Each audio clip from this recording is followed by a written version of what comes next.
hang on. Let me get out of this damn thing. Back in the day, as an IFBB pro, it's always an honor. Winning a national championship, winning a universe. But I got to tell you, brother, you might not remember this. I hope you do. The biggest honor I ever had in my life when I walked into your gym, you had these posters on the wall and you had a picture of me, man. I still got it too. You do? Yes, I got it. Yep. And I can't believe you almost forgot my face, man. Steve, right? Steve? Yeah. Steve Briscoe. Don't worry, buddy. Nobody's ever said it right. I know. Hey, I got it right. Briscoe. Okay, you still got hair, man. Wow. Oh, man. Wait a minute. You're right. I'm the odd man out. You guys have no hair. No, JP's got hair. He'll be on. That's true. He does. JP's got a good head. Mine, Steve. I hide it. I was wondering if you had there, buddy. I haven't been able to get a haircut yet, so I hide it. No wonder. Oh my goodness. Yeah. There. Speaking of hair, speaking of nice hair. There you go. There he is. My man. Jean-Pierre. Hello. All right, Haney. Sean. How you doing, my man? Very, very good. I feel a little bit like interviewing the president. I even prepared quite a bit more than usual. Yeah. So listen, we're recording, so I'll say it real quick. Our 100th episode, Mr. Lee Haney, 8-time champion. I'll get that out of the way. I practiced my introduction probably 3 or 4 days ever since Mr. Lee agreed to come on the show, and I've totally forgotten all of it. I can't remember it. Just wing it, man. Like he said, it's like having the president on here. I'm telling you, it's truly you're starstruck, buddy. It is truly an honor, and I have to give props to Miss Linda Murray for hooking us up. But excellent woman. I can't say enough great things about her. But Mr. Lee, thank you. Yes. We appreciate it. Go ahead, Jean-Pierre. You were talking. Can I start? Okay. Very nice to see you again. You don't even probably remember when we met. I mean, of course you don't, because I was a junior bodybuilder. It was one of the best days of my life. In 1989, you were invited, I think a week or two after the Mr. Olympia in Rimini, to guest pose in Lucerne in Switzerland. Yes, I remember that. I think you even had your son and your wife with you. Right. So this was my first big show. I mean, I did one show 3 years before in the Beginner Cup in Switzerland, but this was, I was so excited. I couldn't believe that the best in the world is going to pose here. So I remember I was waiting outside and I was thinking, okay, I don't know why, I'm just telling you what I did think about. Let me focus on his weaker body parts when he walks out of that room. Okay. I don't know why. That's just, as you walked out of the room, I focused on your somewhat weaker body parts, and they were humongous. They were absolutely humongous. And I competed in the junior category. And up to that point, I came from the mountains. I was told, well, you might do well here on local level, but if you would see how Americans look, or Germans or Dutch people, this is a total different ball game. And I remember a friend of mine talked to you. I didn't speak English. And you said, oh my God, I never seen a junior like that. I just saw the American junior champion and he's not half as good as you. Yep. And I couldn't believe it. It was it's totally new to me. I said, maybe I can do it in this sport. Maybe I can do something. Although then when you walked down the hallway and I saw your back, I might never look like that, which I never did, but nobody else did either. So it was okay. It was a very, very big day for me. And I also remember some things you said, and the biggest thing was how stress-free you were. I remember having seen other guest poses being totally stressed and don't want to really be there. And you were so cool and had absolutely no stress. So I think that was probably part of the reasons why you were so ahead of the pack. Mm-hmm. But now let me get to some questions before I let my co-hosts come in here. Tell me a little bit how it all started. I just would like to know, how do you get to bodybuilding? Well, at the age of 6 years old, I wanted to grow up and be Hercules and Samson as a boy. So by the time I reached 9 years old, I asked my mother and father for a set of weights because I would rush to the grocery stores once we would go into the city and run to see the different magazines, Muscle Builder, Iron Man, Muscle Training Illustrated. And I would read about all of the different athletes and their routines, Arnold and Robbie Robinson and Frank Zane and all of the different guys, Serge Nubret and Serge Olivier, Franco Colombo. And I would sort of copy their routines and try them out on myself. So that was a dream of mine very early. So I continued to read, learn, and apply it to my own deal. So, man, by the time I was 16 years old, I was competing in my first bodybuilding competition. Of course, I didn't place, but I was told by the judges that I had a lot of potential and I loved what I was doing. And so bodybuilding was in my heart. But Lee, how many years later did you win the universe? Man, well, after, let's say 16 years old, first competing, 6 years later, I won the IFBB World Championship 6 years later. Yeah. I remember them talking about that back in the day, man, because it was a really early stage for young bodybuilders to get it at that time, because it takes guys many, many years to get to that level and winning the universe, right? Yeah, I really feel it was because I started so early, 9, 10 years old, and you got a weight set and you're reading about Bill Pearl and you're following these routines, and then you're paying attention to nutrition because I did that all the time. And I was raised in the country. I wasn't a city guy. I was raised in the country. So physical work was something that, I was used to. We would have a garden, so you're carrying rocks and you're using a wheelbarrow. You learn to lay bricks and carry blocks. All of that country boy stuff, it developed muscles along with good country boy food like pinto beans, cabbage, corn, squash, sweet potatoes, man. Lee, those are the foods that people don't eat today. They don't realize how good that is, man. It's like, look at these, these animals, the way they eat, and you look at human beings. If we ate like that, we have a lot of stronger men in our world, man. That's the Georgia boy talking there. Yeah, man, that was good food. So Lee, you won the universe at 22 years old. Right. Yeah. That's when I started bodybuilding, man, at 22, and I won the universe in 26. Let's talk about the Mr. Universe a little bit, because I remember I was a very young fan, and it was, I think, what was it, 82 must have been. 82. You were second, I think, was Gunnar Rosbot, third, Ralph Möller. Tell me a little bit about that show. And did you go in there? You thought you can win, or you were just going there to see what's going to happen? Well, prior to that, I had won the NPC Nationals. Well, first I won the Junior Nationals at 222 pounds. Then I won the NPC Nationals at 228 pounds. Then when I got to the IFBB World Championship, I weighed in 230 pounds. But I mean, walking on the stage and seeing people like Gunnar Rosbo and Rolf Mueller, and I mean, some of the greatest physiques in the world, coming from a small town, and here you are at the World Championship. It was incredible. So I didn't really know what to expect.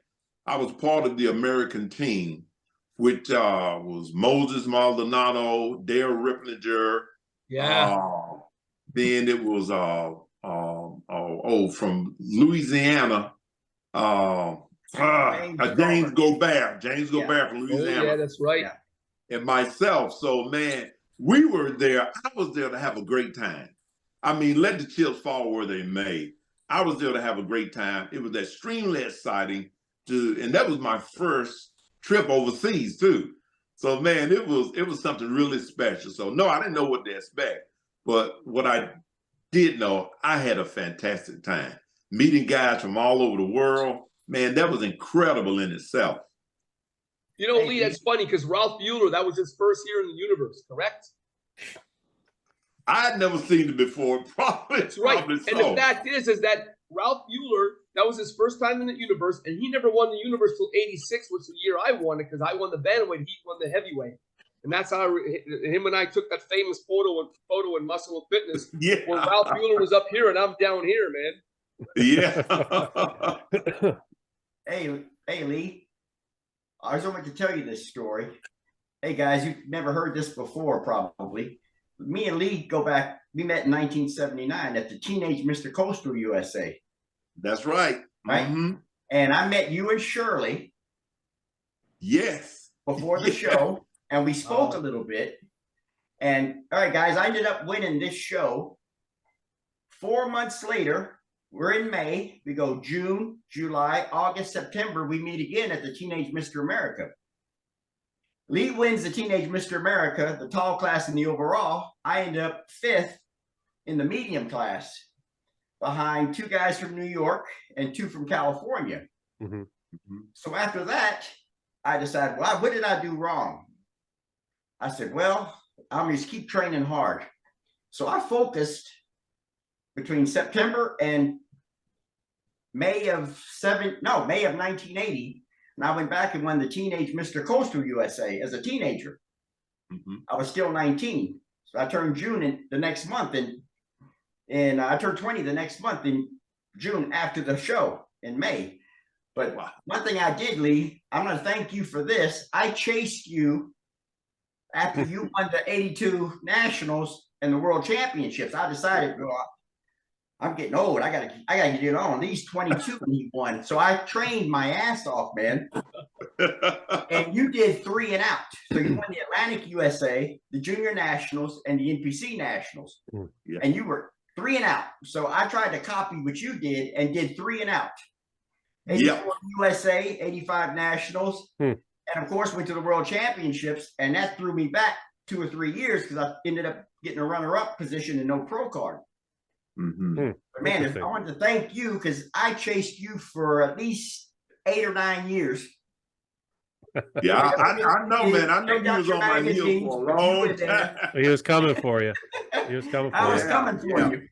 Beautiful physique too, man. Beautiful symmetry. Yeah. I mean, everything was there too, man. Yeah. I kept my eyes on you. Yeah. Real quick, Similar. Ian's here, so just let you guys know. Hi, guys. How did you manage to stay stress-free, man? Because I remember seeing you in several shows, and it's true what JP said, man. You just never had any stress, man. You were always so relaxed amongst other bodybuilders. Well, you know what?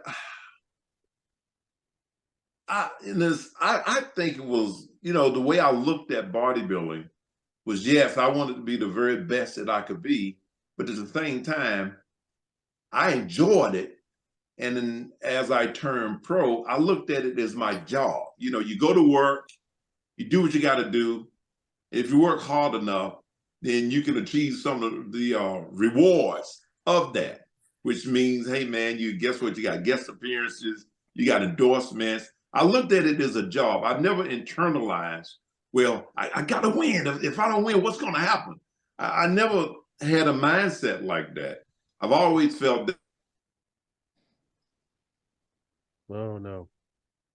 Uh-oh. Oh. Where are you at, Big Daddy? Can't lose our star. I know, man. Oh, goodness. Yeah. Oh, we'll get him back, hopefully. Yeah, he probably just has to reset. So we'll get him. Ian, you doing all right? I'm good, mate. How's everybody? We're doing good, man. Good. Good. Yeah. Sorry, I'm a little bit late. I must have pressed something wrong on the computer, and in fact, I'm on my phone. Just so you know, I can't even get on my computer. Now you're looking at your phone in front of your computer. I pressed something wrong, so that's why I'm a little bit late. So I apologize. That's all right. How's everybody doing? Steve, how are you, bud? Hey, Mac Daddy, what's up, brother? How are you, mate? All right? Been a long time there, man. I know. I need to come over and see you. I've been super busy. Yeah, I had my it was parents great. over from I England. know, man. It was great talking to you last week and the week before. Oh, no, I'm sorry. That was last month. Mhm. I've had my parents over from England, mate. I've been super busy. I know, I heard, buddy. Yeah. I know, man. Yeah. About Ian, if you we'll let Lee take back over, but Ian, if you want to say hey to Lee real quick, everybody's talked to him. So yeah, good. If he's there. Yeah. Hey, He's Ian, back can you on. see me? Hi, You Lee. got him back. Hello, how you doing, my man? Lee, I don't know if you remember me, but I obviously, like all of these guys here, we all looked up to you. I mean, in my opinion, you're the last great Mr. Olympia. In my humble opinion. I agree. Yeah. Well, thanks, man. Thanks. So, Ian, I met you. Was it Great Britain? I first met you in Great Britain, but I was young. Do you remember doing a seminar tour in England for a guy called Gil Singh in Leeds? Yes. In Leeds, yes. Yeah, at Fox's nightclub. That's the first time I met you. You were with Peter McGough. Peter was a very good friend of mine. Oh, yeah. And I first met you there, and then I followed your career, obviously, like everybody did. And I was in Gothenburg, Sweden, saw you in that Olympia, and I kind of idolized you my whole career, to be honest with you, man. You were there. I mean, if you've ever saw me pose, most of my poses were your poses. Oh, you look great, man. I love the symmetry, love the balance, love the muscle maturity. You know, something that that you don't see a lot of today. You know. No, it's changed a lot. It definitely has changed a lot, without a doubt. But yeah, it's nothing but respect for you, man. And I followed you from day one, and like I say, in my opinion, you're the man. You're the person I've always looked up to, and I wish bodybuilding had come back to what it was when you were there. I think that's pretty much of a consensus amongst even every professional bodybuilder in the world, Lee. I mean, look, when we were looking at bodybuilding today, if you're looking at the Tom Brady of bodybuilding, I mean, this is the guy right here. Nobody's going to compare to that. We know that, man. I mean, I mean, Lee, you were so well liked by so many people, man. The things you've done, and the fact that I've had a chance to meet you in the past several times and had several conversations, man. You just the things that you're doing today also. And by the way, I got a couple people that I'm teaching that are supposed to be going to your show and your bodybuilding show this year, by the way. Oh, that's great, man. That's great. You know, and the games, I started it 9 years ago. This will be the 9th year. And man, we do our very best to make the athletes feel great. We have a beautiful stage set up. We got some incredible judges. And the great thing about the guys that I have as judges and the females is they have a sort of the traditional mindset, symmetry, balance, pose and presentation, just as it was. You know, that doesn't happen a lot now. You know, the symmetry round doesn't exist anymore. The posing round doesn't exist anymore. But in my show, we make sure these things happen, you know, and they're judged accordingly, you know, but that's something that we miss. Lee, have you caught a lot of that stuff on the internet recently with all the posing stuff that they're talking about, like Milo Sarcev and Bob Cicciarello are talking about it? And you're right. We're not at that stage like we used to be back in the day, and they forgot about the posing round and all the other things. And I didn't know you had that in your show. That's amazing, because they have to bring this back to bodybuilding, because that's the epitome of your whole training. And you can do compulsory poses all day, but you can't express yourself on stage unless we do a posing routine. And all you guys know that. We've all been there, man. Yeah. I'm a strong opponent of that. Matter of fact, I did something on MD with Ron Harris last week. And I talked about that, you know, because what you see now, a lot of guys are being judged on if they got the striated butt cheeks, you know, and paper thin and super dry, which is very, very dangerous, you know, whereby if you had your posing round, you had judged as far as your symmetry, you know, the 3 rounds as we did coming up, it evens the playing field for the athletes, whereby a guy with the most ripped butt, he can't win if he can't pose, if you don't have symmetry.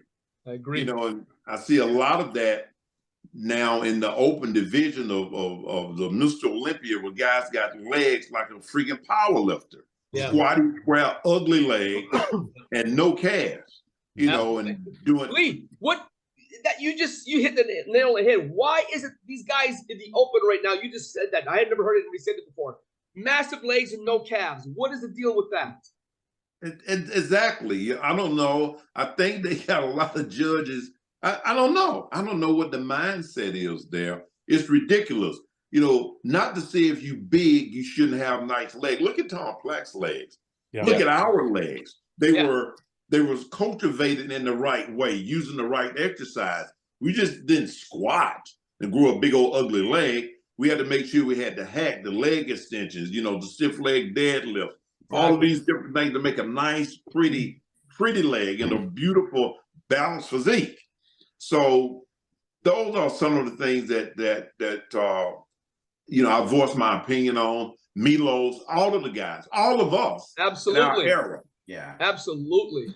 Well, I Lee, think it's almost to a point where it's a meat market today. I hate to say it, man. I don't mean to be like this, but come on, man. Bodybuilding is bodybuilding, man. The meat market has got to stop. I'm sorry, I'm being controversial, but we all see that. Yeah. Phil, do you have something? Yeah, back then I think we trained for balance. Absolutely. Make sure everything flowed together. Yeah. Now it's sort of like size at all cost. Mm-hmm. And if you know you're missing some body parts, some areas here and there that are weak, I mean, it's just gargantuan size, more so than train for balance and beauty and shape. Right. Yeah, And I that think size came with that. That's the way I always trained. the beauty's gone out of it. That's what it is. I know that's kind of not a word used a lot with bodybuilding, but No, it's not. It's no longer used. when you look at the physiques when Lee was competing, even Steve, even into when I was competing, and me and JP, you could tell if you saw a silhouette of any bodybuilder, you could tell exactly who it was. Yeah. You knew exactly. Or if you saw if we saw Lee's pecs, upper pecs, or we saw Steve's, you know, double bicep, you knew exactly who it was. You didn't have to see the face. Now I think a lot of the guys, they just look the same. They're just, you know, they look very, very similar. And I think that, blocky. Yep. Yeah. And it's Hey, it's Lee, sad, really. in your professional opinion, what do you think happened to get us to this level where we are today, where we don't have that balance and symmetry and the physiques we had back in the day? I mean, controversial question, but what do you think happened? Well, I really feel that the industry and the judges, you know, because we're judges, you can say, okay, man, this is what we want to see. This is what we don't want to see. And so in determining what that criteria should look like, that sets the pace. Mm-hmm. You know, I felt that when Sean Roden won the Mr. Olympia, it was trying to reset itself. Yeah, I thought that. Sean had a beautiful physique. Yep, he did. And then you saw Cedric McMillan, beautiful physique, lines are coming back. Mm-hmm. All of a sudden, it just got out of whack again. Yeah. You know, and so I really think that's the main deal. There has to be a criteria established, but we still, I feel, need to get back to the posing round, the round with symmetry. Absolutely. You know, the quarter turns just as it was when we came up. You know, that's the deal. I think now, you know, listen, I'm not opposed to guys that are real big. If you're going to be real big, you look at Ronnie. Ronnie was a monster, but look how beautiful his legs were and his calves. You know, everything fit with Ronnie. You know, he was a monster, but he flowed. Mm-hmm. So I don't have anything against size, just so it's in the right place. Yeah. Mm-hmm. I agree. All right. You have to blame the judges and how they've rewarded that. You know, everybody's chasing Mr. Olympia. Everybody's chasing that title. So if they're rewarding Lee Haney, then people are going to aspire to look like that. They're going to aspire to have the massive shoulders, small waist, and floor. If you start rewarding, I hate to say, Dorian had nice lines early in his career, but you got Dorian, you got Nasser. They were monstrous. They were a lot bigger than Lee. But I mean, when I look back now, I don't think they look bigger, and I don't think the guys now really look big, even though they are bigger. I don't think they look bigger than Lee when he was on stage. Because I mean, Lee, you weren't exactly small. You were monstrous. I thought you were. You know, I think it's just they've rewarded the bigger physique, and they've thrown out all the need for symmetry, balance, that tiny waist, flowing lines. That's where it went wrong. You have to blame the judges. I don't mean one in particular, but the trend that they've been doing. That's where it's gone wrong, I think. Yeah, they're rewarding the bigger guys. Then what are guys going to do? They're going to try to get bigger and bigger and bigger and bigger. And that's happened And since you retired. that really That's happened it since you hurts the retired. sport. You know, it hurts the marketability of the sport. I mean, I never will forget when I saw Arnold, you know, at my first Mr. Olympia. I saw him walking down the aisle. I mean, he had a nice flannel shirt on, jeans. He looked good in his clothes, man. I said, man, I want to look like that. You know, but what you see now a lot is, particularly in the eyes of a young person or a young athlete, said, listen, that's impossible. And then I don't want to look like that, you know. So and when the general public sees that, they feel the same way. Said, where do these people come from? This is an alien, you know. And so it really hurts the marketability of our sport. Let me come in here because you know, I'm sometimes accused that I was one of the first who kind of really went the wrong direction. I want to give my view on this. So when I won the amateur universe in '94, I had a beautiful physique, a very small midsection. But then in '95, when I went to watch the Mr. Olympia in Atlanta, I believe, in Atlanta, when I saw that Dorian is winning, Nestor, I think, placed third, I had to kind of, maybe it was a mistake in retrospect, come with a physique who has a chance to win. So I loved my physique from the amateur years way, way better. But I saw what guys are winning. And there were also Sean Ray and the Kevin Levroni, but I know my body will never flow like that. This is whatever I'm going to do is will never flow like that. So I just put as much size on as I could, tried to come in as hard as possible to have this chance. So it is definitely, I think the judges forced us in a way to go that way. And I hope this year now, when you see that Derek plays second, you know, he wasn't quite as hard, but still plays second. Maybe we're going in the right direction. I mean, Curry won a title, Sean Roden won a title. But I have another question, Lee. You know, today is everybody has a guru, you know, they pretty much somebody puts together the training for the athletes, tells them what to eat. How did you figure that out? And you told us already you had copied programs from old stars, but when it came to the food, how did you figure this out, or did you work with nutritionists back in the days? No, man, I didn't have no coaches back then. What we had training partners. Yep. You know, training partners. You know, we would say, okay, man, you look a little flat today. How many carbs did you have? Oh, man, only had 200. Man, you're flat. We need to bump your carbs up by at least another 50 grams of carbs. Okay, man, you still flattening out. Let's look at the training system that you're on. And so all of those different things we learned from and we knew, but the training partner was very important. He understood how your body feels, how to react it. We talked about the percentages of protein, carbohydrates, and fats. So we knew each other's body. No coach having lived that could know that. You know, you got a lot of these guys look like a Pee Wee Herman walking around being a coach. He hasn't been there and done that. So how could he know? And that's amazing. And you're right. I never heard that one. That's a good one. I love Pee Wee. I'm a fan of Pee Wee Herman. Not to, you know, but what I'm saying is, I was in Florida at the Mr. Olympia year before last.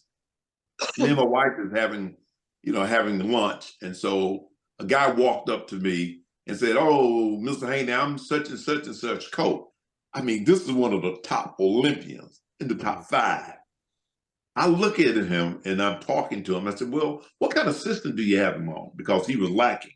He was lacking muscle separation and muscle maturity. He was lacking. I knew it was on the wrong system. So I'm just asking the coach, well, what kind of system? And he starts saying some crazy stuff like, well, you know, his skin is thick and sometimes, you know, depending upon how we feel, we would do this or we would do that. And I'm just looking at this guy like a deer in the headlights, because he obviously knew nothing about what he was talking about. And as a result, I've seen the placing of this athlete continue to drop because he had Pee Wee Herman as a coach. Yeah.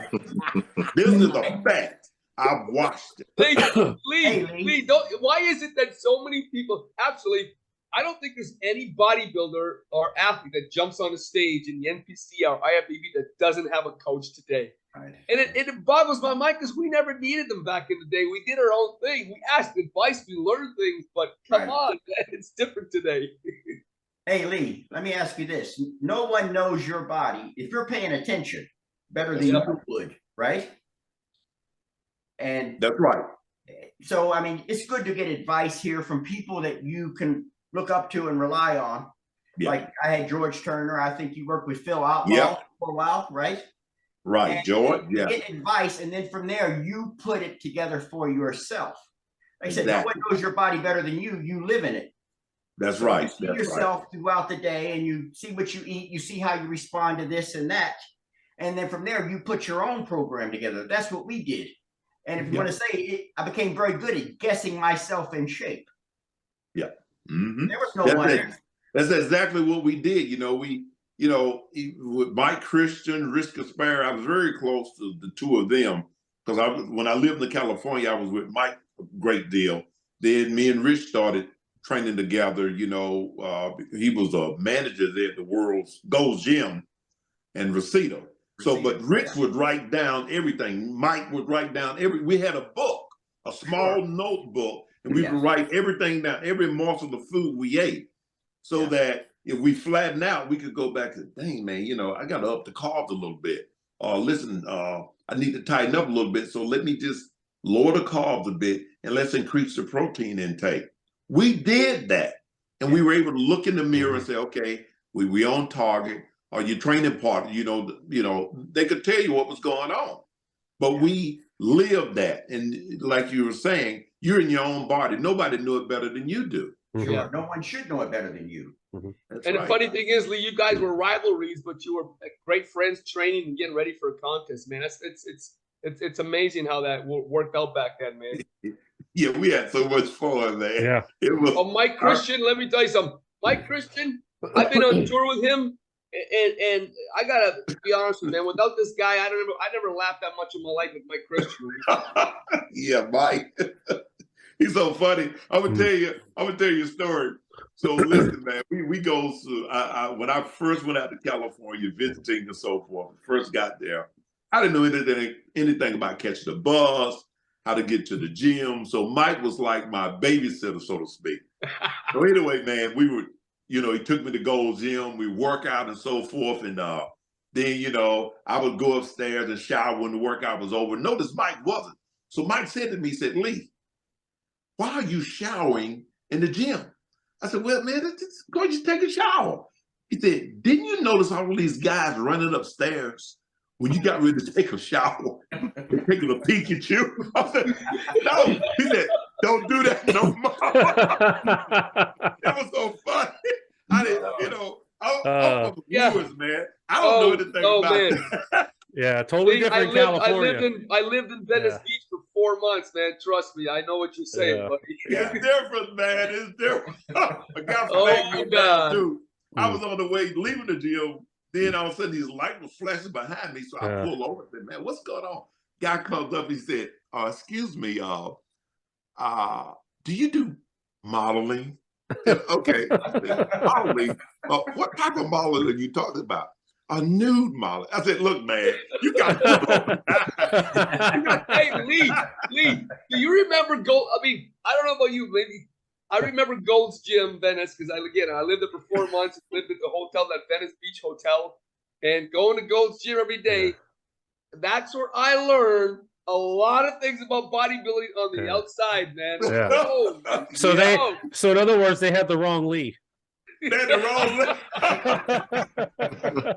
Hey, that's why I changed gears and I started going to World Team. We had Arnold, you had Frank Zane, you had Tom Platt, you had Rob, you had a whole nother crew. Yeah, Gold's became a real big pickup spot. Holy First thing that Mike Mincer told me when I went to Gold's, he took me to the Rose Cafe and warned me. He said, stay away from these individuals because they're going to try to get you into the gay for pay thing, right? Which was real big. Oh, Phil. Real big. Phil, that is so crazy. You said that, man. When I was in Venice that 4 months, Mike Mincer and I would hang out all the time.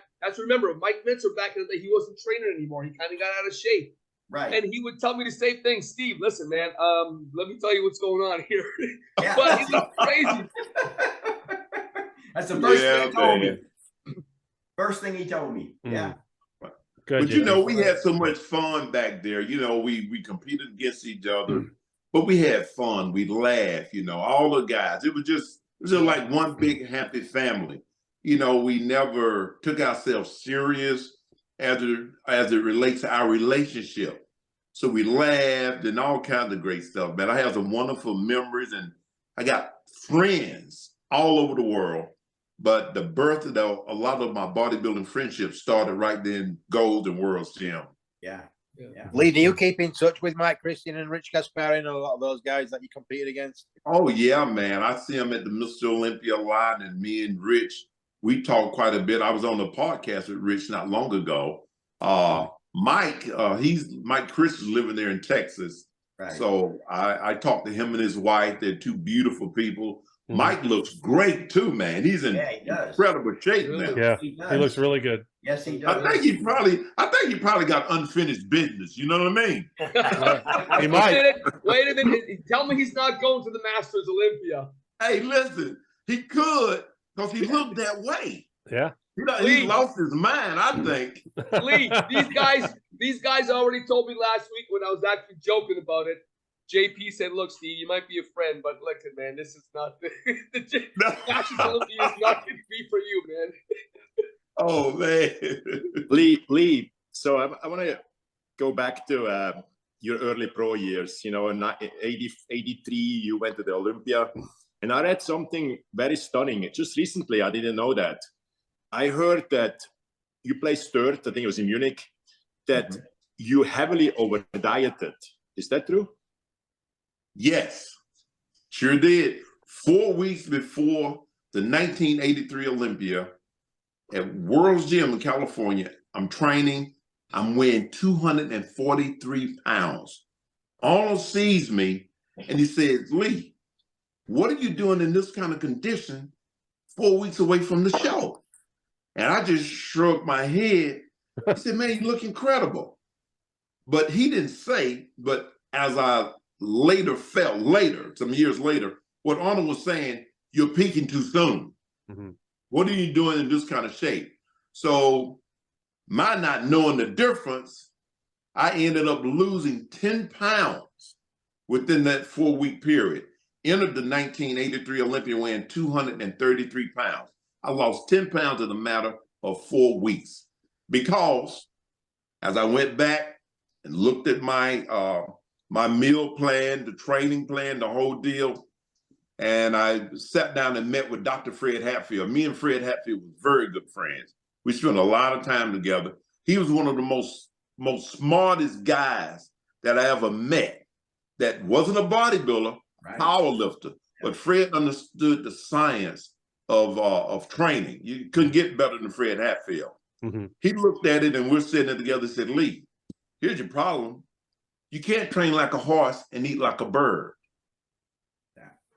So we reevaluated my caloric intake, and man, the following year, getting ready for the 1984 Olympia, I took my calories. I continued to increase my calories as I saw my weight started to drop.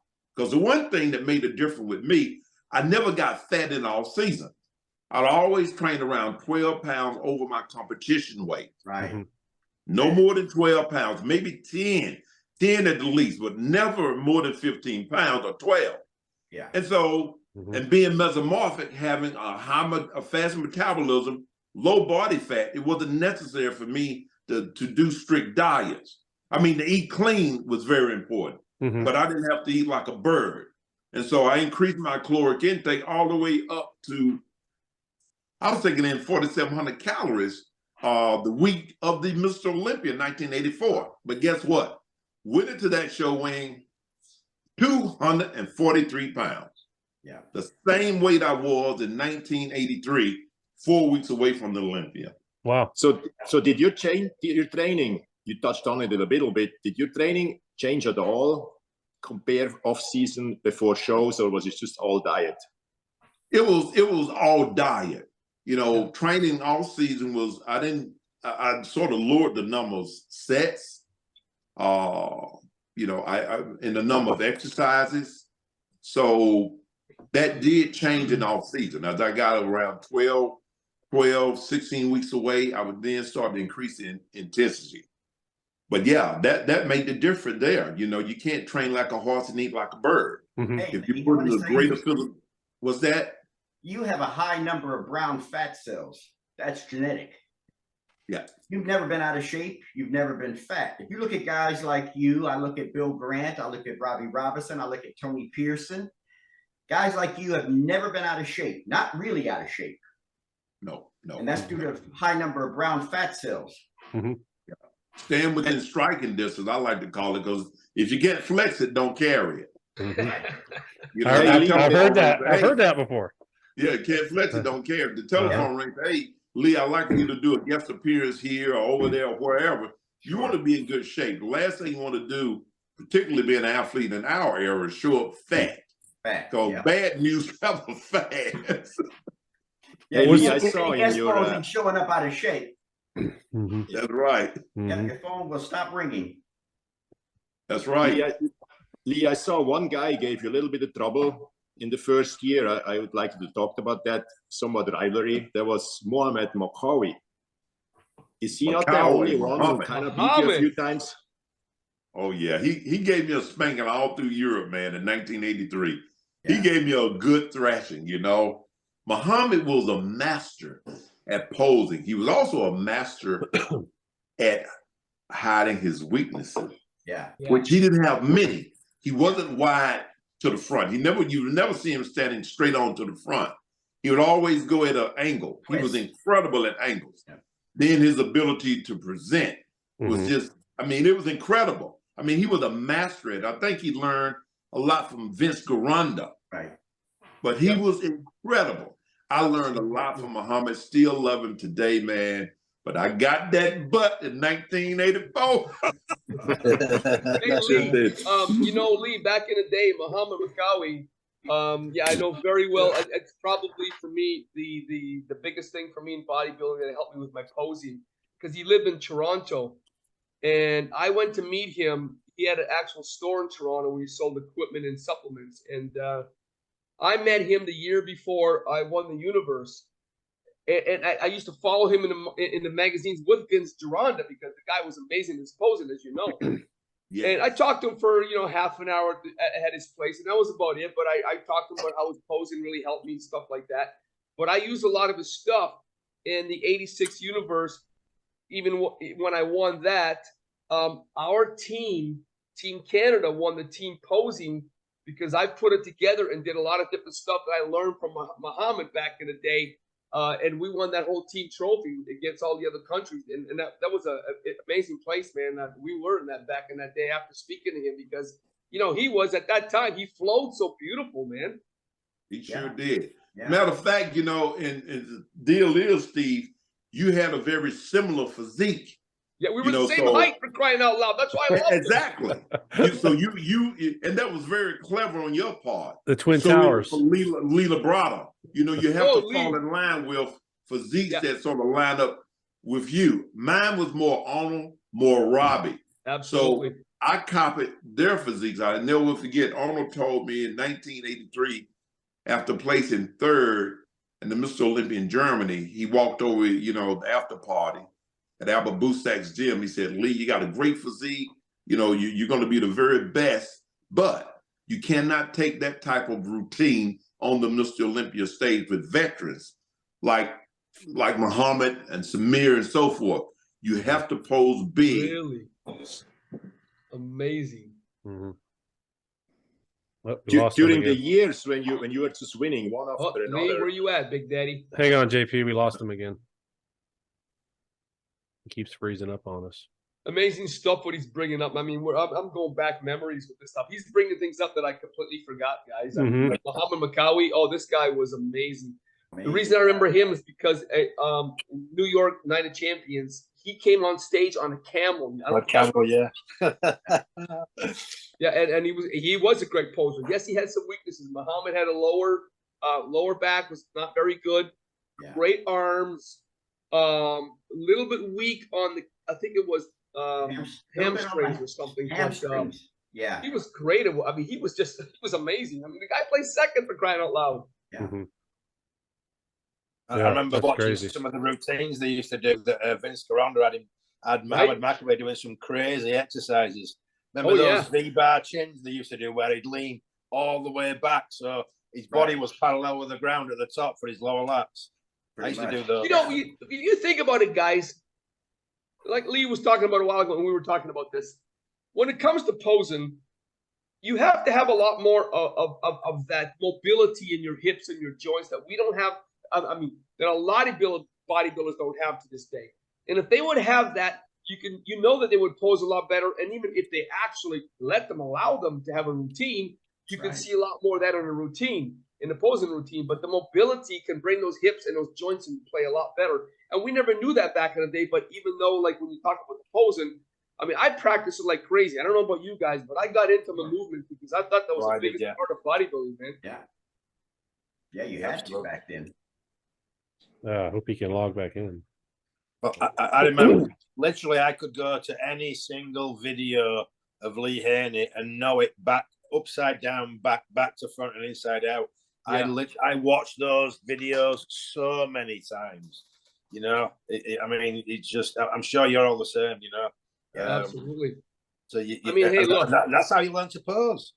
You know, guys, it's not too many times that all of us get to be with the GOAT of bodybuilding. Let's get that one thing right there, man. I mean, this guy is just the GOAT. There's nobody's ever going to surpass him. I don't care who you are. And you know the crazy thing is, I remember seeing Lee. I met Lee Haney at the 2016 Mr. Olympia. And I think I told you this before, Jason. I went up to his booth for his personal training certification, and there was nobody there. I went up and I introduced myself again, and we were talking. Rich Piano was next door, and there was a line of about 100 people lined up. And I remember just thinking to myself, what went wrong? What went wrong? I mean, Lee Haney, like we're all acknowledging him as the GOAT, because he is, to me, he is literally the GOAT. Yeah, people think it's other bodybuilders. I don't. I think Lee Haney is the man. You know. Well, Rich took over social media, and then he took off. Yeah. Well, that's it. That's but the guys social media changed the game, didn't it? Yeah. That's what happened. Social media changed. But they looked at, and it's sad, guys, because they looked at freaks. I mean, with all due respect, I mean, JP, when you talked about how big you were, and you sort of talked about how you set a certain standard, but you weren't that kind of freak, but you had the flow in a lot of different areas, you know, but it's just different the way it is today. And yes, that whole social media, and there's no doubt you have to learn how to play that. You have to learn how to play social media. Let's get that. I mean, that's. Well, that's the modern thing, isn't it? That's what's happened to bodybuilding. Yeah, I was just talking to Flex Lewis about that, and he said, "Look, I hate it. I was fighting it for a long time, but finally, you know, had to give up and going all in. This is no other way. I'm still about 10% on the fence, but I got to do it. Yeah, you know, I'm supposed to do 6-7 postings a week, you know, an expert told me how to kind of structure them, you know, one about my private life, one about nutrition, one about training, then one about my past. Really? It's just like, I feel so after a few days, what the hell, I have nothing to say, you know? Right. And then I seen others, and I'm not going to call name now, where I saw a posting of a very good friend, and I'm more power to him, where he films himself shaking in an airplane, and he called it turbulences. I can't do that, you know, but I gotta say it's just you have to keep feeding that beast. What was he talking about? I think now you just have to keep that algorithm friendly to you. You just have to keep feeding that beast, and when it's some crap, and I guess so, man. You know, man, so I remember Steve, I started the detox, you know. Yeah. And I'm day 4 now, and I had all these plans, you know. On the first morning, I told him, if you're going to film me, I step on stage and on the scale, I'm going to start to talk, and then every day make a video. So I got, we're day 4 now, and I didn't do anything yet. I came out to the kitchen this morning. That morning, day one, and she was all overwhelmed about have to cook all this food for me. You know, I usually very easygoing when it comes to food and the weighing everything. And then she's like, I don't have time. I don't have time for any of this stuff. I'm preparing your food. So hey, I don't know if these JP. I don't know if these guys know that, but JP was actually supposed to, after taking this detox methylene blue, he was going to go for a part for the new Avatar movie because his entire mouth. I tell you, I even was mad at you for a second, Steve. For 1 second. So I prepped the methylene blue. I took it, you know, just drank the thing. Sitting there, and one drop went on the kitchen counter, and I'm like, oh, let me wipe that off. And it didn't come off. And I'm like, oh, shit. So I started to spray it with vinegar and nothing. And I'm like, oh, crap. What is going on? And my wife walked into the room, and she's like, what the fuck? Go look at yourself in the mirror. So I went to the bathroom, and my beautiful, expensive teeth, dark blue. My lips, my tongue, like looking like an avatar. And then I'm like, okay, let me wipe it off. And I start brushing my teeth, and almost no difference. No, said, holy shit, don't tell me I'm gonna have to redo my teeth here or something I didn't know. So I said, he could have fucking told me, you know, Stephen, that there's some kind of little issue here. Hey guys, listen, JP texted me, I think it was 11 o'clock at night. I just went to bed. I heard a text. I didn't get up and get it. I leave my phone out of the room. The next morning, I get the text, and I was laughing my fucking head off. Yeah, the next thing I was watching. I sent him a text on that, man. Wow. I watched one YouTube video after another, and then you started to calm down a little bit, finding ways to do this in a better way. And I knew once it's absorbed in my tongue thing, it will eventually let go. But for a second, I wasn't sure if I did the biggest screw up of the year here. That was good though, man. It was funny. Actually, I feel very good on it, considering that I have not many calories. I'm about 1,400 calories a day. And I think the methylene blue really helps to. So the first day, my body was clearly not used to all those fibers. And I gained even a pound. I started with 247.5. The first day, I had only 3 meals over 8 hours. I was constantly bloated. But I said, okay, I'm going to trust the process here. The next morning, I was 248.6. It's like, okay, it will eventually work out. And I lost now 4 pounds in 2 days. So it's really coming off. And, so, you know, the initial phase is you're going to kind of bloat up all that fibers coming through you. Yeah. And all of a sudden, boom. I mean, I know we're going from one, you guys, it's kind of funny. We're having a great conversation here with this because we went from the GOAT of all bodybuilding to detoxification, man. I think this is going to work out today, guys. I think so. I got to tell you, Big Naz, this is going to be a big one, brother. This is it. This is going to bring some numbers. I haven't heard back. I sent him the link again, so let's see what's going on here. Okay. Anyway, gentlemen, time for me to head out. All right. All right, my man. All right, Steve. Steve, thanks for coming, man. Steve, I will call you because I need to pick your brains on a few things. Sounds great, brother. Gentlemen, we'll see you guys soon. All right, take care. Talk to you soon. Bye. See you, buddy. Take care, man. I'm going to hang in a few more minutes, but I have to bring a few things up. I hope he's coming back. Yeah. Yeah, hopefully his internet didn't go down or something. You never know. Yeah, it can happen. Go. Yeah. Why is he in California, Jess? Do you know? He's in Georgia right Atlanta. now. He's in I Atlanta. thought you said he was in California. No. I think I right, put that. I put the times because I sent that to everybody. Right. Okay. So they knew their time and our time and all that. So how's when's the first show, Ian? First show is New England on March 25th. We're starting early this year. Wow. And then we've got then we've got one in Virginia. Then we where are we? I haven't memorized the whole seat. We've got 27 shows this year. I saw that. Yeah, you had a big list. Do you go to each show? 27 shows. Do you go to each I'll be going to every show, yeah. I'll be at every single one of them. Now, do you put together each show? Like you did ours. No, do you put all the props up? No, not every one of them. This year's the first year we're not doing that. Like the New England one, are promoting New England Road and Rhode Island. We're not doing it, and the Virginia guys have got their own stage letters, so that they're pretty organised for the.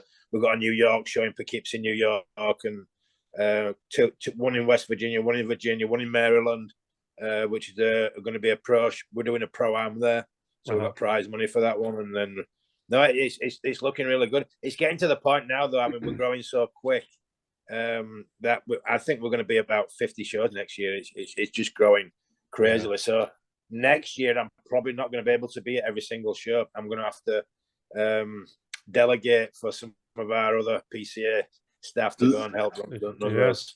Ian, you have anything? What about the West Coast, Ian? Yeah.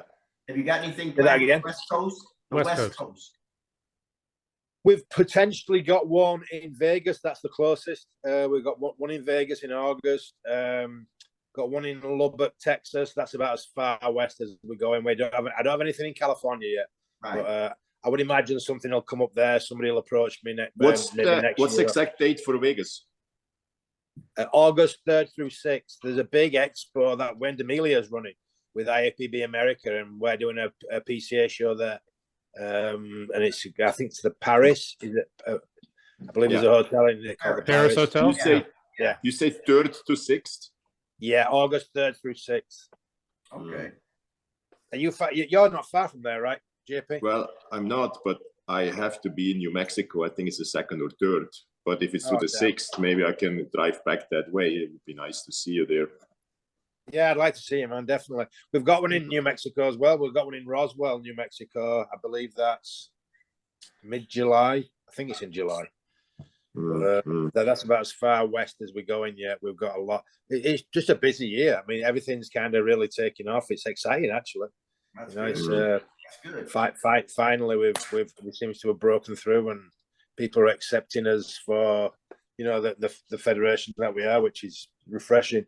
We're doing less Florida shows. Ian, in Europe, you're only up in England, or are you doing other shows in Europe? Oh no, we're in Spain, Poland, Germany, France. It's not Europe, but we're in South Africa, Australia, New Zealand. We're all over Europe. Amazing. Yeah, amazing. In fact, we have the World Championships in Spain, in Malaga, Spain, this year in November. So that we've got the PCA Universe in England in May, and then we've got the World Championships in Spain in November. So yeah, it's actually, we've got about 35 countries involved now. It's Hungary. We've got a very strong presence in Hungary. Poland, we've got a strong presence. Yeah, it's cool, man. It's really exciting. It's a whole different. People think that bodybuilding, especially American bodybuilders, think it's all about the NPC, IPB. There's a lot going on outside of that. A lot going on worldwide. There's a lot going on. People, yeah, it's quite refreshing to see it all. Actually, it's cool. Yeah. So, do you think there's no chance in the near future to have crossovers from NPC competing on your shows and back? Huh? We would accept it. It's the NPC that won't allow it. Right. You know, we are totally fine with any of our athletes competing in other federations. Did you ever contact them? They won't speak to me, JP. They won't speak to me. Yeah. Jason, you know what it's like. Jason helped me promote a show last year, and the amount of petty. I can only say it's pettiness. It's almost like it's a schoolyard, and they're trying to get all their friends to not look at you and not talk to you. That's kind of what it's like. Yeah. It's very petty. It's very, very, very petty. And you know, the shame, the sad thing about that is the only people that really lose out are the athletes. The athletes, I agree. That's all that, you know. Yeah. The athletes should be able to